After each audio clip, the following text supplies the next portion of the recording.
Welcome, everybody, to Nonprofit Chat version 4 on February 14th, Valentine's Day. Russell David Dennis, he's a distinguished gentleman in Denver, Colorado, and one of the few people I've ever known that's got 3 first names. But you hide behind this demure front. You really got a lot of experience. You got a big engine under the hood of this car, and the more he talks, the more he shares information, the more I go, wow. So I asked Russ if he would come on tonight's chat. This is a hybrid between a hangout, interview with thought leaders, and a conversation about nonprofit themes. And we go between 30 to an hour, sometimes 45, and we talk about some major themes, we capture it, and we put it out on the internet, both on Twitter chats and on video. And we'd love to have people come back at us with a two-way conversation. So I've asked Russ to present. Now, this is about, we started a nonprofit, and now what? So what's the title that you're going to talk about tonight, Russ? Well, we're going to talk about once you've decided you want to start a nonprofit, there's some steps that you need to take. And that's generally what we're going to talk about.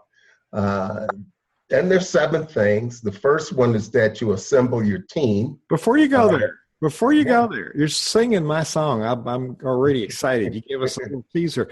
Tell people a little bit about you. We don't need your life history, but a little bit about your experience. You've worked in several really important positions, and they had to do with funding too. And there's Renee and her team out there in Salt Lake City. Welcome. Welcome. Yeah. Well, for those of you that haven't met me, I'm Russell Dennis. I have 12 years of community and economic development experience that I gained working for the Aroostook Band of Micmacs, a federally recognized Indian tribe, after 11 years in the Air Force. I did have a buffer job between those where I sold advertising and worked with small businesses. Before my 11 years in the Air Force, I was in marketing. I was 2 years at Market Research Services, conducting interviews, doing focus groups. And the reason that I'm in Denver, Colorado is that I came out to take a job with the Internal Revenue Service, Small Business Self-Employed Division as an auditor. And so that's what my last life was. Brief stint, had to recover from cancer, so that cut my IRS career short. And when I bounced back, I found myself in CEO Space International. Tried a couple of projects, couple of other businesses that didn't move me. And I went back to what I love, and that's helping people in the nonprofit arena. So I've worked with housing programs, education programs, workforce development programs, and done research projects for clean energy and among other things. And so that's where I got my start and cut my teeth in the nonprofit arena. Good for you. Now, you've written a number of papers in 7 This, 7 That, and we'll let people wonder. They're all around empowering leaders who are running charities. And this particular one has, I think, a special interest to a lot of people I talk to. So okay. I so rudely interrupted you, but now that we've got people's attention, why don't you proceed with talking about these 7 things that you need to do when you're starting a nonprofit? Well, yeah, basically, just to give you a quick rundown of the 7 things that you need to do once you have decided that that's the route that you want to go. The first thing is to assemble your team. So your team would be your board members, your advisors, and any volunteers that you would get. And these are people that are like-minded with values and vision, and they have the same goals that you have. And hopefully what you do is you assemble people who have complementary skills. Part of that assemblage is looking at your skills, looking at the skills of your team, looking at the skills that you need. So a lot of people make the mistake of going out and, well, it's not really a mistake to go out and get people that you know, like, and trust. But if everybody has the same skill set and you're missing some skills, like maybe Let's just take accounting or budgeting for an example. If nobody on your team has that skill, then it's going to be tough to put programs together and figure out what you need to gather for resources.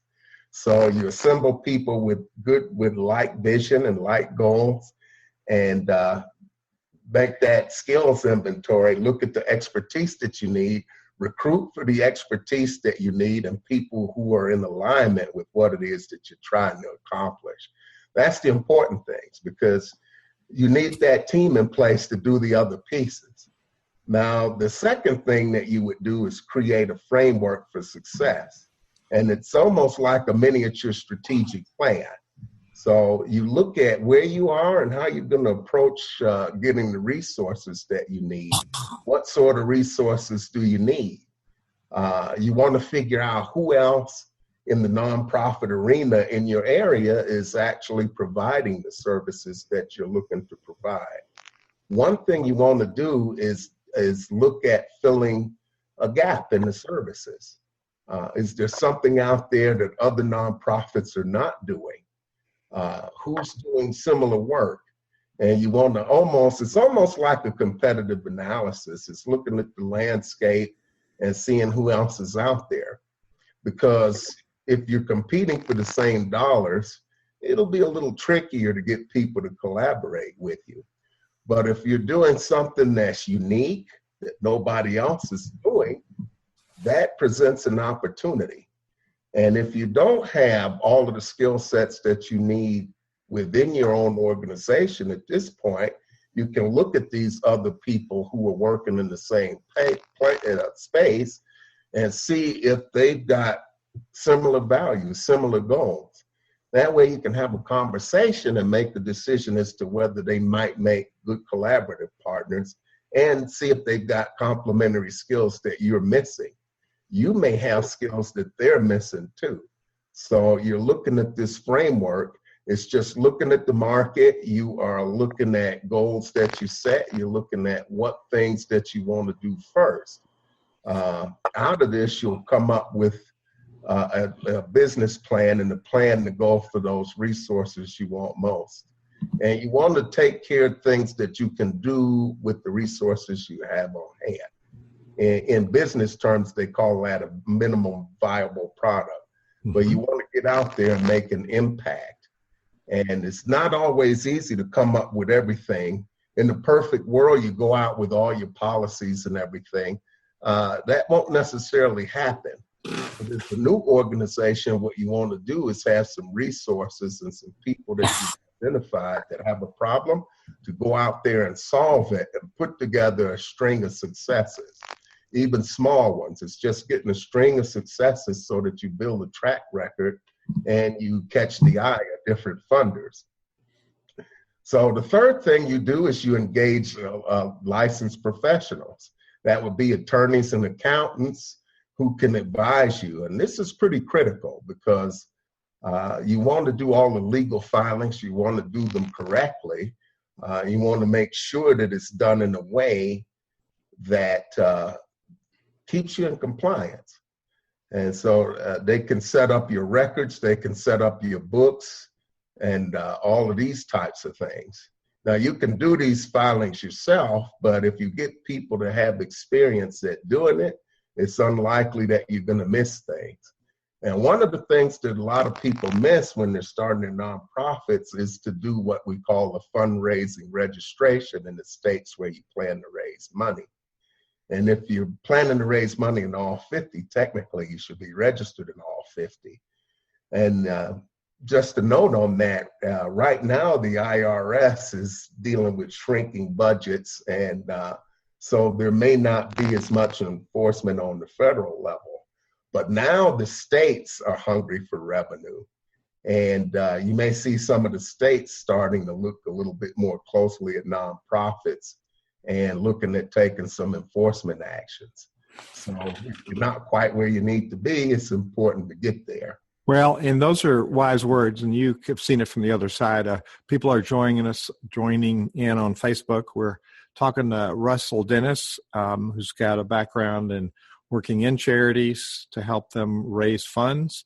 and he's also worked with IRS doing small business audits, so he knows what kind of compliance things are important. And Russ, the things you're talking about are things that really need to be in place. So you and I resonate so much so far. So let's go on with these people that you're going to surround yourself with. We call these consultants, coaches. What do you call these people? Well, we call them what you want are trusted advisors. Mm-hmm. These are people that are just going to make sure that you got everything in place that you need to have in place. And they're going to guide you through the process. They'll, and if you can afford it, you want to have these folks do the filings. They're just going to come out right. You'll have different fees at the state level, but to make sure that all of your books are in order, these people can help you put your policies together. One thing that's important from a financial standpoint is good stewardship of the money. So they'll be looking at things like internal controls, separation of duties, and who's handling the money versus who's recording the money, and setting that up in a way that prevents any pilferage or theft or embezzlement. And so that's pretty important too. They will also be able to help you see if you're realistic in your budget estimations and in what things cost. That's one of the areas that a lot of people struggle with. Some of my clients, I had one on the phone today, and we've been trying to hammer out a budget for 2017, and she's just got happy feet. She's got to go when we start talking about numbers and plugging them into the spreadsheet, because the work's exciting, but the numbers are not so sexy. But, you know, nonprofits are like any other company. You got a tax status, not for profit and for profit. And the same rule applies. You know, if there's more money going out than coming in over a sustained period of time, you're going to close your doors. So that's important to keep in the forefront of imagination there. Thing number 4 is that you want to contact the IRS and all of your state officials and order all of the documents that you need to file to submit the corporate filings. You want to establish a corporation while you're waiting to get that tax status. So, but if you have your professional advisors that are there to do that for you, they can order all of that stuff, and you won't have to worry about it, because there are a lot of materials. You'll have your forms and instructions. You also will need to draft articles of incorporations and appoint a registered agent, do your fundraising registration, which I've already mentioned, and a few other things.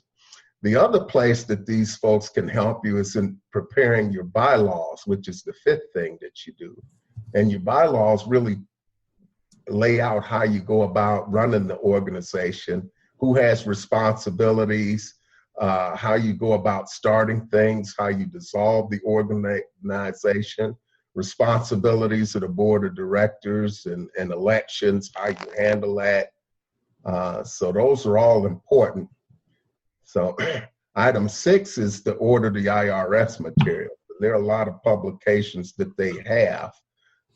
You will need an employee identification number. Now, the one form I want to emphasize here with the Internal Revenue Service is what you call Form 1023. That's the actual application that you'll use to perform the narrative and write in all your budget numbers. There's 2 things that document can do for you. It's an opportunity to talk more completely about what it is that you want to try to do. A lot of people look at it, it's a long form. It has a lot of schedules, but only certain schedules are going to apply to you. And it's really going to be based on the type of nonprofit that you start. They have a new form. Well, it's not really new, but they're using what you call a 1023-EZ. And that's for smaller nonprofits that are going to start anticipating revenues that first year of under $50,000. It's a lot easier to fill out. There's not much information that needs to go into it. But what you really want to do is to think things through before you start. And the more information you have out there, the better. because as you get toward the end of that first year and you're filing the tax return, people look at the nonprofit tax reform as the Form 990. And it's an opportunity for you to give people a lot of information about who you are, what you do. The more information people have about you, the more comfort they have. And they'll go to a place like GuideStar or Charity Navigator to find information. And what they essentially have are these 990s. So the more complete your information is, the more confident that the donors are going to have in you. So you want to fill that longer form out. I know it's a little bit more tedious, but that's where that advisor comes in to help you. And there's some other things that you'll apply for. You'll apply for an employer identification number. You can actually do that online. You don't even have to have the paper form. There's a way to do that online. Some of the publications the IRS has, there's Pub 557, tax exempt status for your organization. 4220 is applying for 501c3 tax exempt status. And Pub 4221 PC is the compliance guide for nonprofit charities. And the last thing you want to do is set up your corporate record book where you keep minutes. You'd probably do that when you back a couple of steps where you set up the corporation when you set it up with Secretary of State. But you need to have that minute book set up so that you can capture the information that you have in your board meetings. Your board is responsible for, your board of directors, I should say, is responsible for your compliance for your organization. So you're going to want to document and record everything. You need resolutions for all sorts of things, including bank accounts, how you go about handling the money, duties. There's a great deal, but those are essentially the first 7 things that you do when you set up a nonprofit. And if it sounds like it's a lot, that's because I'm afraid it is a lot. Well, and you're a man of experience. You've done this and you've helped people on the other side, and you've probably find people that are delinquent in all those categories. Not maybe put in the right, or maybe not, don't have the sufficient systems in place to fully achieve the vision and mission of your organization. So let's go back, and I've posted some questions out there on Twitter, and relevant to what you talked about. These are, Russ, this is really good stuff. It's very basic stuff. It's very basic stuff that people don't know. And even there's a group here that's been in business for a while. If we're not keeping good records and you go to do an audit, then there's a lot of problems that everybody's confused, and it doesn't serve the organization well not to have those documents for the tax audit. But if that happens, or if somebody decides they don't like you and want to sue you, then you could lose your corporate veil protection and all the board members could be liable. So it's really important to keep those records up to date. I'm gonna go through some of these and highlight some questions, and anybody on Twitter, Facebook, if you want to respond to any of them. What types of people do we want on your board of directors? I'm going to ask you that, but anybody want to talk, then unmute yourself and talk. I believe everybody on the line's muted, but if you want to weigh in on some comments, what type of people do you want on your board of directors, Russ? Well, you're looking for people who have a passion for the mission and who have very similar values to the ones that you have, so that you've got some alignment. That's not to say that everybody agrees on every single thing, but your overarching values and goals are the same. And you'll want to look for people who have skills that you need, whether that's expertise in law or finance, accounting, any areas that you need expertise in. You look for people with those sorts of skill sets. Great. So, yeah. Hello, Angela Minky Ballou up there in Cape Cod, Cotuit, Mass. We're talking about all the things we have to do for nonprofits. Russell Dennis, and there's a couple other people who just joined. We're talking about boards, church boards, community foundation boards, association boards, anybody that runs tax exempt. I captured what you said, that nonprofit is a tax status, and I added to it, it's not a philosophy how you run the organization. At the end of the day, it's a business that's got to have positive cash flow because you need to pay salaries, you need to pay the rent, you need to provide programs and services for the people that you support. And whether it's a church or a synagogue or a charity, a cause-based charity, we're and you just pointed out, you want people on your board that support your cause. We're gathered around a philosophy and a purpose. And it's surprising to me how many people can't define the why of their organization. Why should I be a part of this? We're not very good at that. We're also not good. You talked about our values, defining core values. I find very few people can say what they are. When I do a planning for a group that's been operating for a while, especially a church group, I have people pair off in twos, and they tell a story about what time in my life did belonging to this church add something of value to my life? What impacted my life? Or was there somebody in the organization that impacted my life? And then we start thinking about, what is that value? We're here because we have these values that we support together. And if that value wasn't there, we're out of here.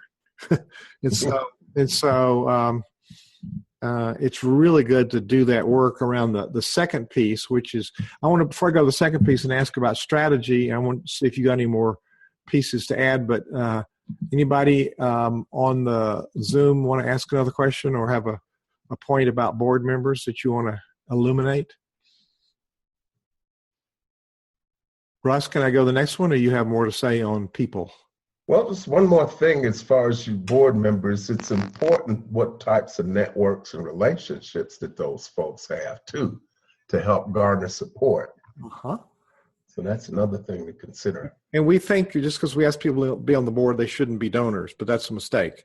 The board members should be donors. Otherwise, how can they ask people for money if they're not willing to give money? Give your time, your talent, and your money. So you mentioned in your second point that having a framework around this, like it's a mini strategy. Yeah. We all march off to the war, but we don't have any alignment. So the question is, why is it important to develop that strategy for your charity? Well, the first piece of that framework is really figuring out, okay, what is the problem that we're solving, and being crystal clear about that, because you can't be all things to all people. Mm-hmm. You have a broad mission like eliminating hunger. That's pretty broad. And you have to break it down into manageable chunks and work from your strengths. So you want to define what it is that you're solving, who you're doing it for, and kind of be clear on that. Next piece is to look at who else is out there doing the same thing. What sort of solutions are out there? That's where you look for people to connect with. And that's where you get your unique position. What's unique? What's different about what you're doing? So that's really important to identify. But as you get into strategy, you're inventorying what you have for assets and what you need, and what problem can you solve? What are some of the small victories? What are some manageable chunks to the larger goal that you want to accomplish that you can do with the resources that you have on hand right now? And so those are some important things to look at early. Those are all important. And I read somewhere that half of the nonprofits that are formed every year will go out of business, will close up, even with money in the bank, because they haven't looked at the options. They start this with a passion, but then they realize there's a bunch of other people doing the same stuff. So yes, looking at the options out there, what are the other opportunities for people? And then it's sort of, here's a problem. A lot of us are solving a problem, and we have a solution, but we haven't looked at the alternatives out there. So that one, you said it's important, but I wanted to highlight that's very important. So thank you for highlighting that piece of it. Any more about strategy? Anybody have questions on the line? Facebook, you can put a comment in there if you want. Everybody's kind of quiet tonight. You're doing a great job. You're just covering it. You're taking the right size information and you're doing it right, Russ. So I appreciate that about you. Yeah. So let's go on to 3. You ready to go to 3? You want to say more about strategy and board? I want to point out in your strategy, you're going to list the competencies you need because you know what you're going to accomplish. So right there, you're going to say, okay, here's what these people I've got are going to do, and I'll need some more people. So in your strategy, that's the engagement piece because people now know what to do. Absolutely. Yeah.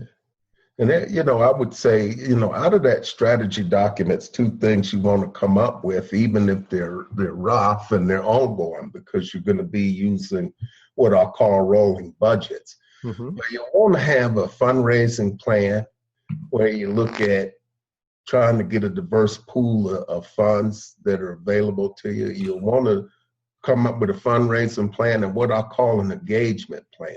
And I'll be talking a little bit about that tomorrow night on the Nonprofit Culture Success meetup. And that would be creating what I call win-win-win scenarios. And that means that there's something in it and you understand what's in it for the people that work with you internally, whether that's staff, volunteers, and boards. You want them to win. You want winning propositions for the people that you're delivering the service to, and you want a winning proposition for the people who are paying for those services. So it's really just kind of customer segmentation to kind of put it short, because you want to find out what's most important to them. And as you're crafting programs that you want to provide with your nonprofit, one of the biggest mistakes I've seen people make is they create these lovely programs, but they haven't talked to the people they intend to have use the service. And they got these wonderful programs up there and nobody shows up. So if you don't do enough homework up front to make sure that you're serving the people that need some services, you got to serve them in the way they want to be served so that you're more successful at delivering the program and you're actually delivering the impact that you intend to make. You sent me a link earlier today, and it's on my email, and I closed it so it wouldn't ding while we were talking. It's the Smart Member link. Does it start with russell.smartmember? Do you have that on your tip of your tongue? I'm going to type it in here. I'm just it's rddennis.smartmember. Okay. RD. Okay. Can you type it in? Yeah. Okay, that'd be great. Well, I'll do the question. And then if you want to also type in where that live event is tomorrow night, we will post it up, and I'll post it with a video, and maybe some people will come to see you again. There it is, rddennis.smartmember.com. That's a course link. I think people should know about that. You've put all this brilliance into a course, and it's you're doing a beta launch of it now, but you're going to have it up for a while. Yeah. The 4 steps to building a high-performance nonprofit.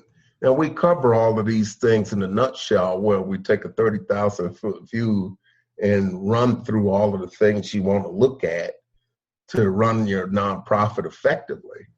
And it's pretty good. The information's there. If you click on that, there's an intro video that's about 4 minutes. It'll tell you all about that. And that's what we do. I also, and I'm working on my new calendar link. I've got my domain, but I did not get it connected before we came on. So I'll put it in. I'll put it in the replay. So if you want to, I'll put it in the replay. What is it going to be? What's it going to be? But that link is for anybody that would like to have a 30-minute discovery session with me to talk specifically about your project. And we'll see if there's some ideas I can offer you that will be helpful in getting where you need to get to. And just to point out, Russ is the first person that's certified as a Center Vision Leadership Foundation, what we call a wayfinder. It's a different model than the consultant model, and I will try not to be an insultant and go there. But it's Russ is well steeped in the methodology that I've pioneered and for 30 years and works, and he's a champion for that. And so when you get that link working, what will it be? Oh, okay. The calendar link, just tell me. And we'll tell them later. I'll put it in later.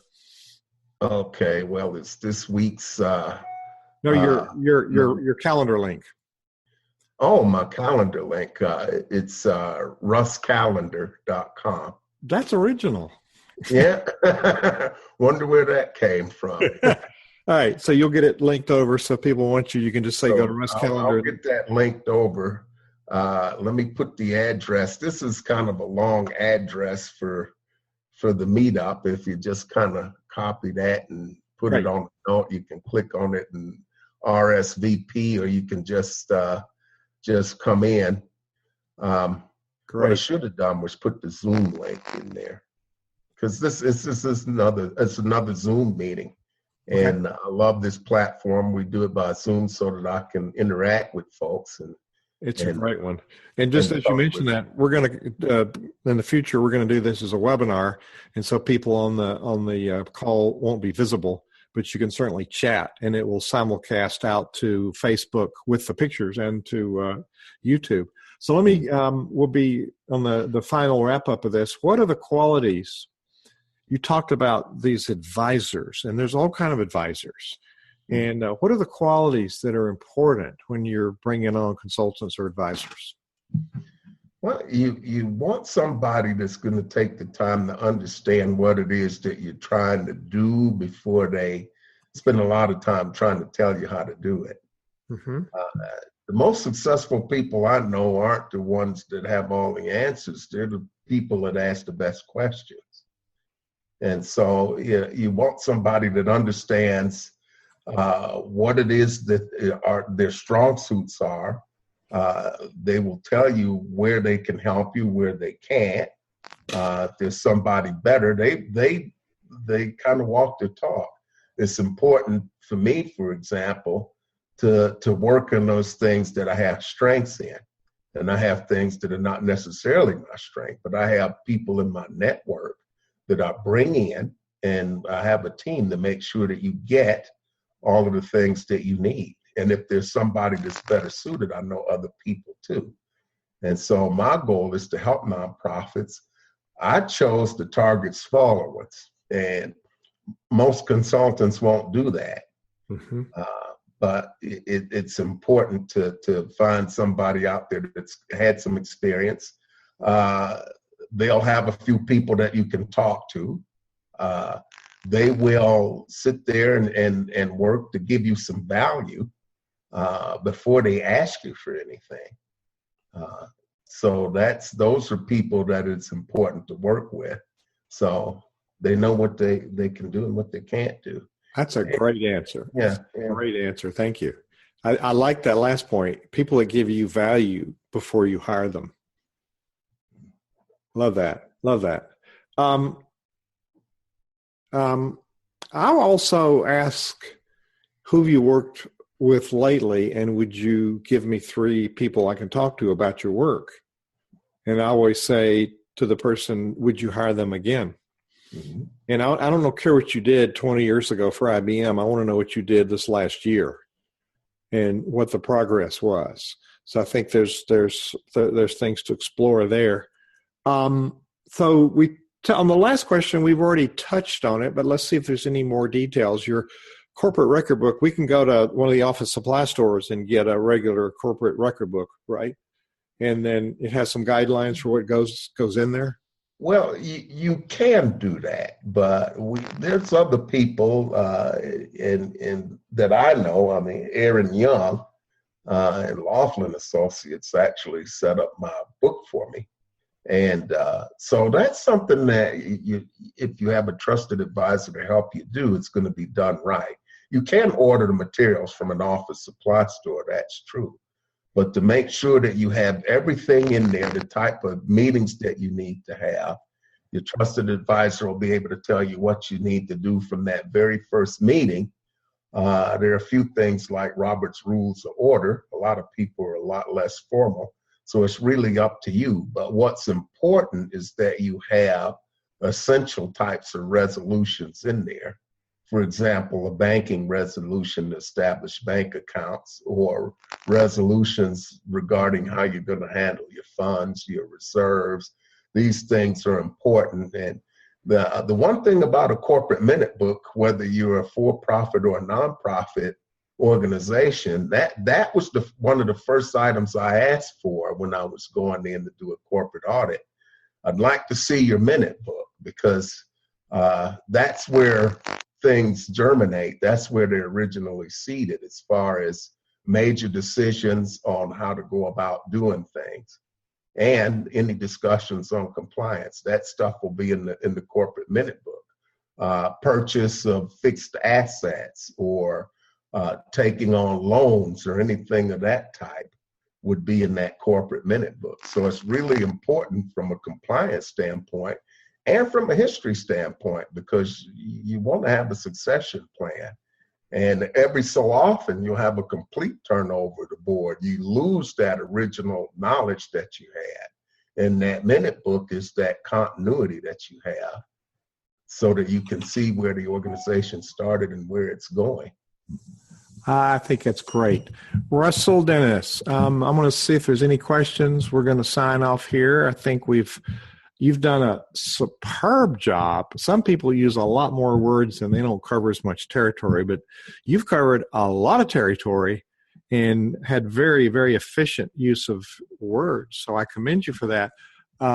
Anybody on the live Twitter want to make a comment or have another question for us before we sign off here? They're all very quiet tonight. Yes, they're awfully quiet today. It kind of makes me nervous when you're that quiet a little bit, but yeah, I'm hoping that you all find that useful. And of course, I'm here at your disposal. I haven't had a chat with, Leah and I had a chat once. We haven't caught up to see how things are going, and hopefully all is going well, because she's got a phenomenal project, and there's a lot of need out there. And that was one of the jobs I forgot to mention at the time I spent at Child Development Services. It was a contract position that lasted about a year, but boy, what an education. And I had no idea that I would talk at length about that, but I got to share that experience with Leah, and I hope that was helpful. And yeah, I've got her muted. Hang on. Now you're unmuted. Say it again. It was very helpful. Thank you. And things are going well. Good for you. Good for you. Well, Russell Dennis, thank you. We've had people all over the place tonight. Thank you for sharing your wealth of information. By the way, one of these nights I won't be here, and Russell will be the host. He's a very qualified host, so if he shows up instead of me, you might notice. But be nice to him. Kind of hard to tell us apart, except my hair is a little darker. That's the only thing. All right, man. Love you, man. You take care. I'll wear my kilt so that we still have that Scottish look and feel. Okay. Blessings. Blessings. Thanks, everyone. Have a good night. All right. Bye-bye. Good night. This podcast is a part of the C-Suite Radio Network. For more top business podcasts, visit c-suiteradio.com.